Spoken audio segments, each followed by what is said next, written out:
সময়কার শান্ত ছোট গ্রাম নিরালা আজ এক রহস্যময় আতঙ্কে জর্জরিত। গ্রামের পাশের জঙ্গলে গেলেই মানুষ আর ফিরে আসে না। বহু বছর ধরে এই জঙ্গল গিলে নিচ্ছে নিরীহ পথিকদের। স্থানীয়রা বিশ্বাস করে সেখানে বাস করে এক প্রাচীন শয়তান শক্তি। কিন্তু অরুণ এক সাহসী যুবক, এই রহস্যের সমাধান করতে চায় সে। তার ছোট ভাই কিছুদিন আগে সেই জঙ্গলে হারিয়ে গেছে। এক অন্ধকার রাতে হাতে একটি লণ্ঠন নিয়ে অরুণ সেই জঙ্গলে প্রবেশ করল।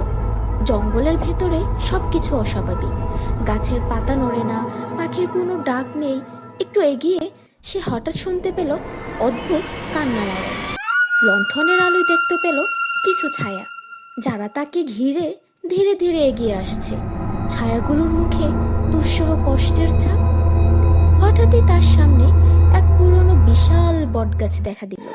গাছটির গোড়ায় দাঁড়িয়ে একটি কালো ছায়ামূর্তি। তার চোখ দুটো আগুনের মতো জ্বলছে। ছায়া বলল, তুই এবারও আমার শিকারে পরিণত হবি। অরুণ বুঝতে পারল এই সেই শয়তান শক্তি যে পথিকদের আত্মবন্দী করে রাখে। ভয়কে জয় করে সে দ্রুত একটি তাবিজ বের করল, যা গ্রামের বৃদ্ধা তাকে দিয়েছিল। তাবিজটি ছায়ার দিকে ছুঁড়ে মারতেই বিকট শব্দে পুরো জঙ্গল কেঁপে উঠল। সেই শক্তি আর্তনাদ করতে করতে একদম মিলিয়ে গেল।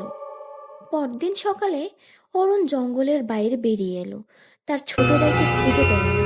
তবে জঙ্গল এখন শান্ত, শয়তানের ফাঁদ নষ্ট হয়েছে। অরুণ জানে সে শুধু নিজের সাহসেই নয়, বিশ্বাসের জোরে মুক্তি পেয়েছে। তবু সেই জঙ্গল আজও শূন্য, যেন কিছুর অপেক্ষায়।